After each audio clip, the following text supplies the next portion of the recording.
வாழ்ந்து காட்டிக்கணுங்கிறதுக்காக. ஹாய், எல்லோருக்கும் வணக்கம். Bigg Boss season 9 Tamil. So இந்த வீடியோவில் நம்ம பிக் பாஸ் 9 தமிழ் பற்றின அப்டேட்ஸ் தான் வந்து பார்க்க போகிறோம். கண்டஸ்டன்ட் லிஸ்ட் பற்றி பேச போகிறோம். என்னென்ன அப்டேட்ஸ் வந்துட்டுருக்கு அப்படிங்கிறதை பற்றியும் வந்து முழு தொகுப்பாக இந்த வீடியோ டிஸ்கஸ் பண்ண போகிறோம். மக்களே, வர்றவங்க எல்லாருமே வீடியோ லைக் பண்ணிக்கோங்க, சேனலை சப்ஸ்கிரைப் பண்ணிக்கோங்க. லைக் பண்ணிங்கன்னா இன்னும் சில பேர் வந்து பார்ப்பதற்கான வாய்ப்புகள் இருக்குது. ஸோ அதனால் முடிஞ்ச அளவுக்கு லைக் பண்ணுங்கள் அப்படிங்கிறது தான். நம்ம வந்து 2,50,000 சப்ஸ்கிரைபர்ஸ் வந்து ரீச் பண்ணியிருக்கோம். அதற்கு வந்து ரொம்ப நன்றி அப்படிங்கிறது தான்.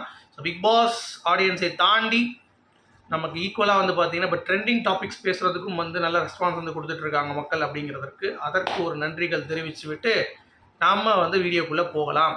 சரி, பிக் பாஸில் என்னப்பா இருக்குது, என்ன அப்டேட்ஸ் ஏதாவது வந்திருக்கான்னு கேட்டிங்கன்னா, அதான் வந்துருச்சு அனௌன்ஸ்மெண்ட் 5 மணிக்கு. பார்த்தீங்களா இல்லையா? அதாவது 5ஆம் தேதி அனௌன்ஸ்மெண்ட்டுன்னு சொல்லி 5 மணிக்கு நமக்கு வந்து அப்டேட் வந்து வந்திருக்கு அப்படிங்கிறது தான். விஜய் சேதுபதி ரொம்ப சாலிடாக இருக்கார், அதை பார்க்க முடியுது. ஸோ பெரிய சேஞ்சஸ் இல்லை. 2 வீடா அப்படிங்கிறது கேட்கும்போது 2 வீடு ரூல்ட் அவுட் ஆகிடுச்சு. 2 வீடு கிடையாது கான்செப்ட் அப்படிங்கிறது தான். சரி, டேக்லைன் என்னென்னு பார்த்தீங்கன்னா செமையாக வச்சுருக்காங்க. பார்க்க தான் புரியும், போக தான் தெரியும் அப்படின்ற மாதிரி. அதாவது பார்க்க தான் புரியும். பிக் பாஸ் பொறுத்த வரைக்கும் எப்பயுமே வந்து டக்குன்னு பார்த்தா புரியாது, பார்க்க தான் பிடிக்கும் அப்படின்ற மாதிரி. பார்க்க தான் புரியும். அதே மாதிரி போக தான் தெரியும். முதலே வந்து யார் டைட்டில் வின்னர், யார் வந்து டிக்கெட் ஃபினால வின் பண்ணுவோம் அப்படின்றத ஜட்ஜ் பண்ணவே முடியாது. போக தான் தெரியும் அப்படிங்கிறது தான் அந்த ஒரு ஹேஷ்டேக் அப்படிங்கிறது பார்க்க முடியுது. ஸோ அக்டோபர் 5 முதல் பிக் பாஸ் சீசன் 9 தமிழுக்கான கிராண்ட் லான்ச் வந்து பார்த்தீங்கன்னா ஆரம்பிக்க போகுது. ஸோ எல்லாருமே ரெடியாக இருப்பீங்கன்னு நினைக்கிறேன். ஸோ விஜித் யூ சப்ஸ்கிரைபர்ஸ் எல்லாத்துக்கும் வந்து ரொம்ப நன்றி.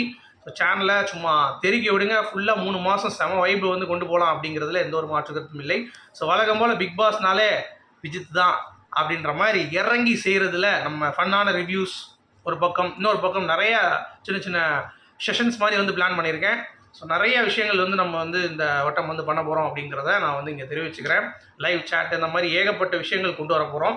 ஸோ அதை பற்றிலாம் நம்ம பேசுவோம். அடுத்து கெஸ்ட் மாதிரி வந்து பார்த்திங்கன்னா வாரத்துக்கு ஒரு நாள் பிளான் பண்ணி யாராவது செலிப்ரிட்டிஸை வந்து கூப்பிட்டு வந்து இன்டர்வியூ பண்ணுற மாதிரியான ஒரு சில விஷயங்களும் வந்து கொஞ்சம் சேனலில் அப்டேட் பண்ணலாம் அப்படின்ற மாதிரி ஒரு பிளானில் இந்த சீசனில் நான் இருக்கேன் அப்படிங்கிறத தெரிவிச்சுக்கிறேன். ஓகே, ஸோ இப்போ என்ன அப்டேட் அப்படின்னு சொல்லி பார்த்தீங்கன்னா, புதுசாக கண்டஸ்டன்ட் லிஸ்ட் வந்து ஆட் பண்ணியிருக்காங்க. சில பேர் வந்து வெளியே ஆப்ட் அவுட் பண்ணியிருக்காங்க. பிக் பாஸே வேணாம் பாயப்பா சாமி அப்படின்ற மாதிரி. அதில் நம்ம அகமது மீரான், உமர் லத்தீஃப் மற்றும் நம்ம தலைவர் ஸ்ரீகாந்த் தேவா அவர்களும் வந்து பார்த்திங்கன்னா பிச்சிட்டு போயிட்டாங்க அப்படிங்கிறது பார்க்க முடியுது. ஸோ ஏன் ஸ்ரீகாந்த் தேவா வெளியே போயிட்டார் அப்படின்னு பார்த்தீங்கன்னா, அவருக்கு எல்லோரும் சொல்லியிருப்பாங்க, சார் வேணாம் சார், விஜய் சேதுபதி வேறு பயங்கரமாக வந்து ஹோஸ்ட் பண்ணுவாப்பில். ஸோ அவர் வந்து கண்டஸ்டன்ஸ்க்குலாம் மரியாதை கொடுக்காம உங்களை ஏதாவது கலாய்ச்சி விட்டாருன்னா கஷ்டமாயிரும். ஸோ கண்டிப்பாக நீங்கள் வெளியே வந்துருங்க அப்படின்ற மாதிரி சொன்னோடனே ஸ்ரீகாந்த் தேவா வெளியே வந்துட்டாப்புல. அகமது மீரானும் வந்து பார்த்தீங்கன்னா லாஸ்ட்டில் டக்குன்னு ஜம்ப் பண்ணிட்டாப்புல அப்படிங்கிறது. அப்புறம் உமர் லத்தீஃபு ஒரு படம் கமிட் ஆனதுனால அவரும் வந்து வெளியே வந்துட்டார் அப்படிங்கிறது பார்க்க முடியுது. அதற்கு பதிலாக நிறைய பேர்கள் உள்ளே வருது அப்படிங்கிறது பார்க்க முடியுது. அதில் நம்ம ஏற்கனவே சொன்ன லிஸ்ட்டில் ஒரு 4 பேர் நீங்கள் பார்த்துருப்பீங்க. ஸோ அதெல்லாம் நீங்கள் விட்டு தள்ளுங்க. நான் கம்பைண்டான ஒரு லிஸ்ட்டே வந்து பார்த்தீங்கன்னா உங்ககிட்ட நான் கொண்டு வந்திருக்கேன். ஸோ அதை பற்றி நம்ம கண்டிப்பாக டிஸ்கஸ் பண்ணலாம். ஸோ அதில் முதல் ஆளாக இருக்கக்கூடியது புவி அரசு அப்படின்னு சொல்லிட்டு ஜீ தமிழோடைய சீரியலில் ஆர்டிஸ்ட்டு ஒரு ஹீரோ மெட்டீரியல் அப்படிங்கிறது பார்க்க முடியுது. ஸோ நிறைய பேர் வந்து பார்த்திங்கன்னா இவரை எதிர்பார்க்குறாங்க. பிக் பாஸ் கீழே வந்து முன்னாடி ஆர்மி ஃபார்ம் பண்ணுவாங்கல்ல, அந்த மாதிரி வந்து பார்த்திங்கன்னா புவி ஆர்மி அப்படின்ற மாதிரி ஃபார்ம் பண்ணுறாங்க. ஸோ எந்த ஆர்மி ஃபார்ம் பண்ணாலும் சரி, புவி அரசன் எப்படி பெர்ஃபார்ம் பண்ண போகிறார் அப்படிங்கிறத பொறுத்து இருந்து பார்க்கலாம். அடுத்து 2வது இடத்தில் நேஹா மேனன். அதாவது நம்ம விஷால் வந்து போன வட்டம் லட்டுன்னு சொல்லிட்டு ஒரு பொண்ணை சொல்லிட்டு இருந்தார்ல, அவங்களும் வந்து ஒரு சீரியல் ஆர்டிஸ்ட் தான். ஸோ பயங்கரமான டான்ஸ் உங்களுக்கு வந்து ஞாபகம் இருக்கும்னு நினைக்கிறேன். அவங்க வந்து பயங்கர ட்ரெண்டிங் அதில். ஸோ உள்ள பிக் பாஸ் வீட்டில் என்ன பண்ண போகிறாங்க, என்ன ட்ரெண்டிங்காக பண்ண போகிறாங்க அப்படிங்கிறது தான் பார்ப்பதற்கு நாங்களும் ஆர்வமாக இருக்கிறோம். அடுத்து மயில்சாமியோடைய பையன் யுவன் மயில்சாமி அவர்கள் நெப்பட்டிசம் விளையாடுதோ அப்படின்ற மாதிரி நீங்கள் யோசிக்கலாம். அதெல்லாம் விட்டு தள்ளுங்க, நெப்பட்டிசம்லாம் அதெல்லாம் யோசிக்க வேண்டாம். ஓகே, அது ஒரு பக்கம் இருந்தாலும் இன்னொரு பக்கம் ப்ரூவ் பண்ண வேண்டிய ஒரு கட்டாயம். ஏன் பிக் பாஸ் வரார் அப்படிங்கிறது தெரில.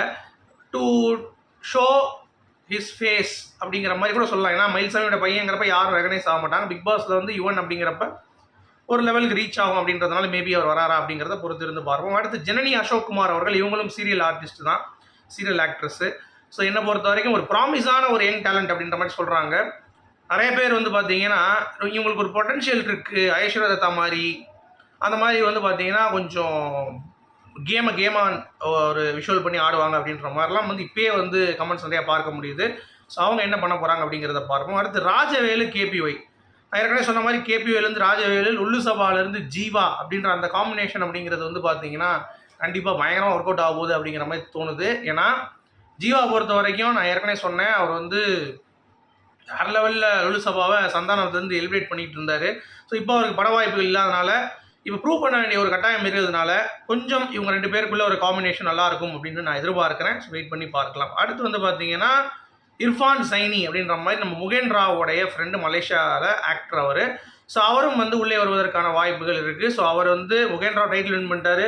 இப்போ அவர் உள்ளே வந்து வின் பண்ணுவாரா அப்படிங்கிறத நம்ம பொறுத்திருந்து தான் பார்க்கணும். அடுத்து ஸ்ரீலங்காவுடைய YouTuber reviewer plus news presenter Vijay Sangavi, அதாவது லாஸ்லியா ஜனனி வரிசையில் விஜய் சங்கவி அவர்கள் உள்ளே வருவதற்கான வாய்ப்புகள் இருக்குது அப்படின்ற மாதிரி சொல்லப்படுது. ஸோ அவங்க என்னென்னலாம் வந்து பண்ண போகிறாங்க அப்படிங்கிறத பொறுத்திருந்து பார்ப்போம். ஜனனி லாஸ்லியா மாதிரி இல்லாமல் கொஞ்சம் பொட்டன்ஷியலாக ஆடுறாங்களா அப்படிங்கிறத பார்ப்போம். அடுத்து நம்ம மாலினி யுகேந்திரன் அவர்கள் ரிவ்யூவர் தான்.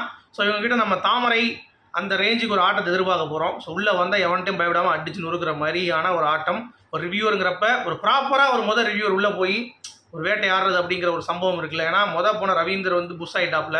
நான் ரிவ்யூவர்னு சொல்லி நீ ரிவ்யூவர் தான் நீ இங்கே என்ன ஆட போகிற, என்ன கழட்ட போகிற அப்படின்ற மாதிரி முடிச்சு விட்டாங்க ரவீந்தரை.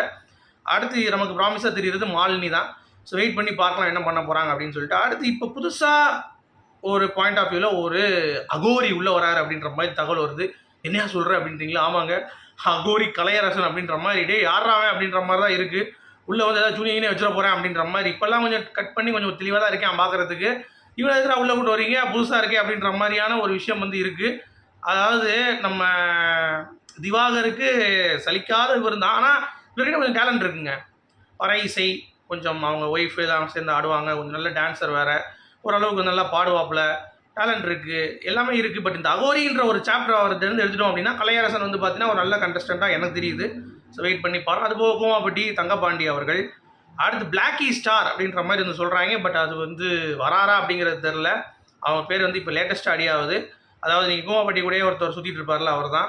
அடுத்து நம்ம ஜோ மைக்கிள் அவர்கள் ஈவெண்ட் மேனேஜர் ரிவ்யூவர். ஸோ இவரும் ரிவ்யூவர் கேட்டகரியில் ஒரு ஷைன் பண்ணுவாரா அப்படிங்கிறத பொறுத்து இருந்து பார்ப்போம். ஆனால் இவங்கெல்லாம் வந்து ஒயில்டு கார்டாக வரக்கூடிய வாய்ப்புகள் தான் இருக்குது. இந்த ஜோ மைக்கிள், மாலினி அவர்கள். ஏன்னா ரிவ்யூவர் உள்ளே நீங்கள் இறக்கி விட்டோம், அந்த 5 பேரில் ஒரு ரிவ்யூவர் 2 பேர் இறக்கி விட்டோம்னா உள்ளே இருக்க கேம் அனலைஸ் பண்ணி பிரித்து எடுத்துருவாங்கல்ல. அந்த மாதிரி ஒயில்டு கார்டில் ரிவ்யூவர்ஸ் இந்த வட்டம் ஒரு 2 பேர் 3 பேர் இறக்கிறதுக்கான வாய்ப்பு இருக்குது. ஸோ ஒயில்டு கார்டில் மேபி அகமது மீரான் உள்ளே வரலாம்.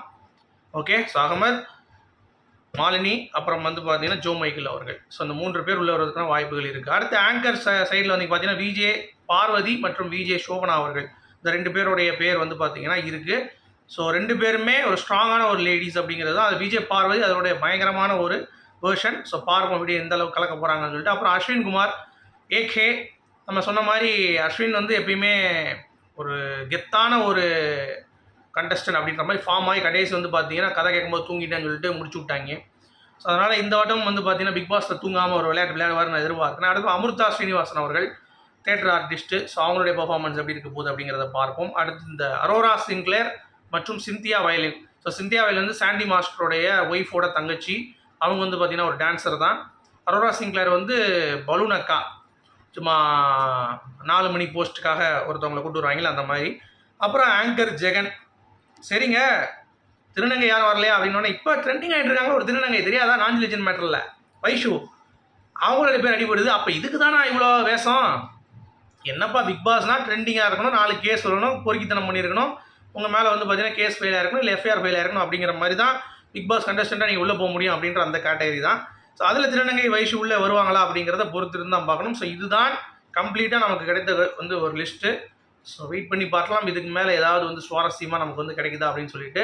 ஸோ இனிமேல் back to back Bigg Boss updates வர்றதுக்கு நம்ம சேனலை சப்ஸ்கிரைப் பண்ணிக்கோங்க, வீடியோ மறக்காமல் லைக் பண்ணிக்கோங்க. மீண்டும் அடுத்து இன்னொரு சூப்பரான வீடியோவில் உங்களை மீண்டும் வந்து சந்திக்கும் வரையில் உங்களிடமிருந்து வெளியேறுவது விடைபெறுவது விஜித் அவர்கள். Thank you guys.